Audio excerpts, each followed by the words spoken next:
আসসালামু আলাইকুম রহমতুল্লাহি ওবারাকাতু। বাংলাদেশের খুবই পরিচিত এবং জনপ্রিয় ৩টি খাবার আমি আজকে আপনাদের সাথে শেয়ার করব। ইনশাআল্লাহ একটা হলো মাটন বিরিয়ানি, আরেকটা তেহারি এবং অন্যটা হলো ঢাকার খুবই জনপ্রিয় যেটা হলো কালাভুনা। আমি আমার বেস্ট ট্রাই করেছি। এখন আপনারা যদি ভালো লাগে থাকে অবশ্যই লাইক, শেয়ার, কমেন্ট করবেন।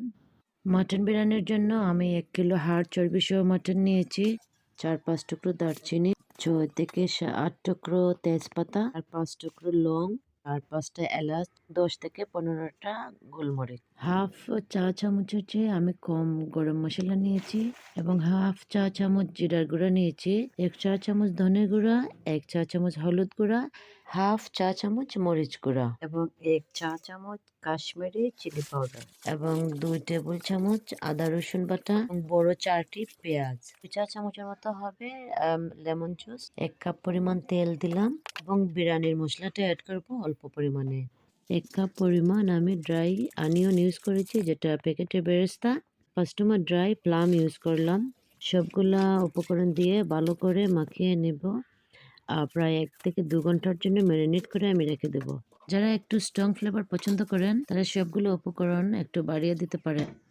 বিসমিল্লাহ, আমি এখন যে পাত্রে বিরিয়ানি বানাবো সে পাত্রে আমি বসিয়ে দিয়েছি আর বোলটাকে ধুয়ে আমি একটু পানি দিয়ে দিলাম। পানিটা দিয়ে আমি ভালো করে মিক্স করে প্রায় ১ ঘন্টার জন্য কভার করে দেব।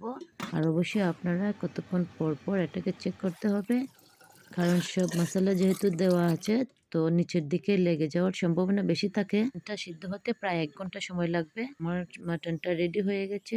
মাটনের জন্য চালটা প্রায় ১ কেজি চাল নিলাম। চালটাতে ১ চা চামচের মতো ঘি দিয়ে এবং ২টা এলাচ দিয়ে বসিয়ে দেব।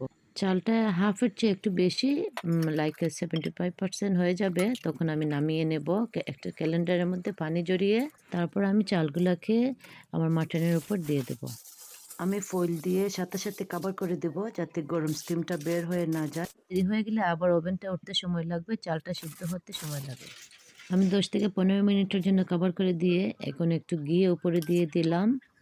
১ টেবিল চামচের মতো ঘি দিলাম আমি উপরে এবং আমি ১ ঘন্টা আগে সাফরানটাকে একটু পানিতে ভিজিয়ে রেখেছি। তো আমি এটা উপরে গ্রানের জন্য দিয়ে দিলাম। যারা সাফরানের ফ্লেভার পছন্দ করেন না তারা অ্যাভয়েড করতে পারেন। তো বিরিয়ানিটা সাফরানের জন্য ফ্লেভার আসে।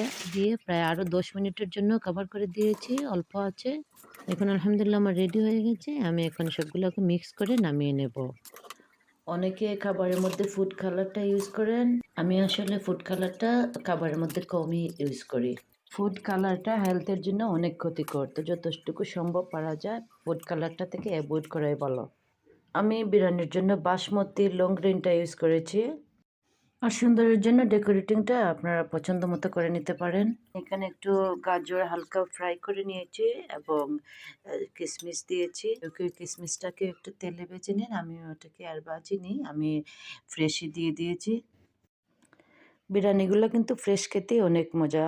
হয়ে গেলে একটু শুকনো হয়ে যায়। আমি বিরিয়ানিতে পেঁয়াজটা একটু বেশি পরিমাণে দিই যাতে বিরিয়ানিটা শুকনো না হয় পরবর্তীতে। শুকনো হয়ে গেলে আমি কয়েকটা পেঁয়াজ কেটে তেল দিয়ে ফ্রাই করে নেই, তাহলে এটা আরো অনেক টেস্টি লাগে। একদম জোরে এবং নাইস হয়েছে। যেরকম চেয়েছিলাম সেরকম হয়েছে আলহামদুলিল্লাহ। আশা করি আপনাদের ভালো লেগেছে।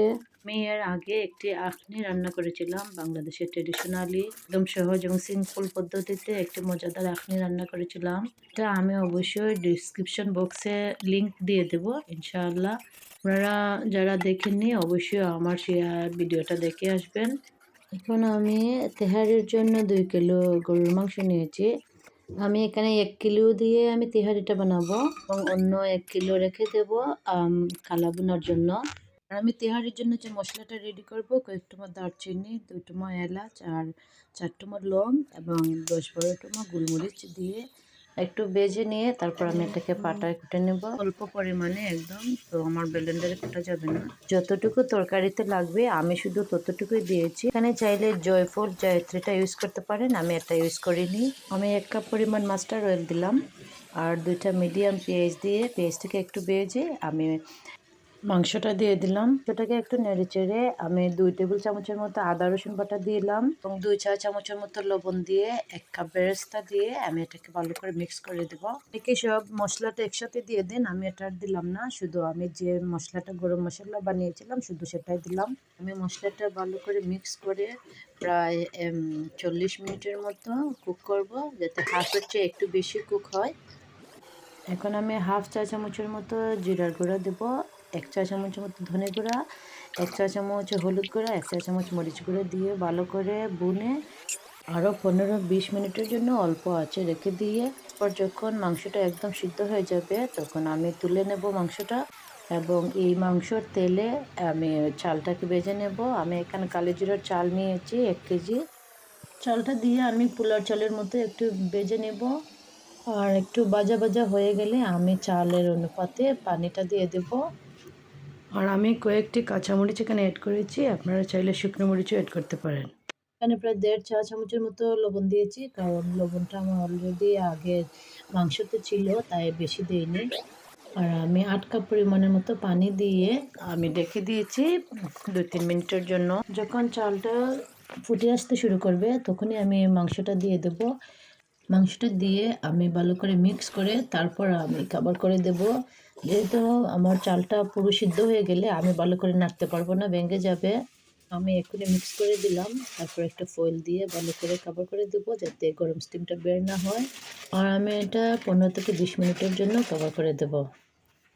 একই রান্না মানুষ যে কত রকমের রান্না করে, একই রান্না এক এক দেশে এক এক রকম রান্না করেন, এক এক এরিয়ায় এক এক রকম। আসলে রান্নাটা সবাই সবার পছন্দ মতোই করেন আর সবার পছন্দটাও ভিন্ন। আমার যেটা ভালো লাগে সেটা অন্যের ভালো নাও লাগতে পারে। রান্না করাটা মূলত কেউ পছন্দ করেন আর কেউ পছন্দ করেন না। সবাই কিন্তু আসলে মজা করে রান্না করতে পারে না, সবার এত আইডিয়াও থাকে না এবং এত ধৈর্যও থাকে না। ওরা করতে হলে কিন্তু অনেক ধৈর্যের প্রয়োজন এবং অনেক আইডিয়া থাকতে হবে। যেমন আমি অনেক রান্না বান্না আমার মন থেকে করি, একবার বানিয়ে দেখলাম টেস্ট করে, যদি ভালো লাগে তাহলে একটা রেসিপি হয়ে গেল। এখানে আমি কিন্তু তেহারিতে ইয়াগরটা ইউজ করিনি। আপনারা কিন্তু যখন মাংসটাকে মাখাবেন অবশ্যই তেহারির ইয়াগরটা ইউজ করবেন এবং কেওড়া জলটা ইউজ করবেন। এখন আমি কালো ভুনাটা তৈরি করব। আর এর জন্য 1 কিলো মাংস রেখেছিলাম, সাথে আমি একটু হাড় এবং চর্বি মিক্স করে নিয়েছি। আমি তেহারির জন্য যে গরম মশলাটা বানিয়েছিলাম তা এখানে আমি হাফ চা চামচের মতো দিয়েছি এবং কালো জিরাটা হাফ চা চামচের মতো বেটে দিয়েছি এবং 2-3 টুকরো দারচিনি, 2-3 টুকরো তেজপাতা এবং একটা স্টার দিয়েছি। আর বেরেস্তা বানানোর জন্য আমি 2টা পেঁয়াজকে ভালো করে ফ্রাই করে নিয়েছি ডুবো তেলে। বেরেস্তাটা তুলতে তুলতে একটু বেশি ভাজা হয়ে গেছে। এনিওয়ে এটা তো কালো ভুনাই হবে, তো কালো হলে আর প্রবলেম নেই। আর আমি 1 কাপ পরিমাণের মতো মাস্টার্ড অয়েল দিয়ে মাখিয়ে নেব। দিয়েতে আমি বিরিয়ানির জন্য বেরেস্তা বানাতাম তাহলে অবশ্যই গোল্ডেন কালার রাখতাম। যেহেতু আমার একটা কালো বোনা তো ডার্ক হয়ে গেল, কোনো অসুবিধা নেই, যেহেতু কালোই হবে। আমি এটাকে প্রায় 1 ঘন্টার জন্য মিডিয়াম হিটে রান্না করব। আর অবশ্যই আমি 5-10 মিনিট পর পর চেক করব। আমার মাংসটা সিদ্ধ হয়ে গেলে আমি তাতে মশলাটা অ্যাড করব। আপনারা চাইলে সব কিছু একসাথে মাখিয়েও দিতে পারেন, কিন্তু মশলাটা একসাথে দিয়ে দিলে নিচে লেগে যায়, তো বারবার চেক করতে হয়। এজন্য আমি একটু মাংসটা সিদ্ধ হয়ে গেলে মশলাটা দেই। আমি গরম মশলা যেহেতু দিয়ে দিয়েছি, আমি গরম মশলাটা দেইনি। হাফ চা চামচের চেয়ে কম আমি জিরার গুঁড়াটা দিয়েছি, চা চামচ ধনে গুঁড়া, হাফ চা চামচ হলুদের গুঁড়া এবং 1 চা চামচ মরিচের গুঁড়া দিয়েছি। কাশ্মীরি চিলি পাউডারটা অ্যাড করে দিয়েছি।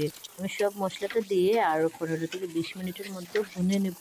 ভুনে আমি আরো 5-6 মিনিটের মতো কভার করে রেখে দেবো। আমি বাগারের জন্য 2টা রেড অনিয়ন নিয়েছি, 1 কাপ মাস্টার্ড অয়েল দিয়ে ব্রাউন করে আমি ভেজে নিয়েছি আর কয়েকটা শুকনো মরিচ দিয়েছি। যখন ব্রাউন কালার হয়ে যাবে তখন আমি গরুর মাংস থেকে 1 চামচের মতো দিয়ে আমি সাথে সাথে ঢেকে দেব, এতে ফ্লেভারটা ভালো আসে।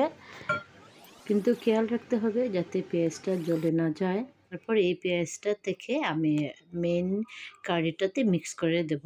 তারপর রেডি হয়ে গেল আমার কালো বোনা। দেখেন আমি কিন্তু একদম কালো করিনি। যদি কালো পছন্দ করেন তাহলে আপনারা কালো এলাচ দিতে পারেন এবং কালো জিরাটা আরো এড করতে পারেন। আমি প্রথমবারই কালো বোনাটা বানিয়েছি। মাশাআল্লাহ, খেতে কিন্তু দারুণ হয়েছে। এই কালো ভুনাটা আমি মেহমানদের জন্য রান্না করেছিলাম। আলহামদুলিল্লাহ খেয়ে সবারই ভালো লেগেছে। বিসমিল্লাহ করে আমি এখন ভাত খাচ্ছি। মাংসটা কিন্তু খুবই নরম হয়েছে। যদি আপনাদের ভালো লাগে তাহলে অবশ্যই লাইক, শেয়ার, কমেন্ট করে আপনাদের মতামত জানাবেন। তাহলে আজকের মতো এখানে বিদায়। আল্লাহ হাফেজ।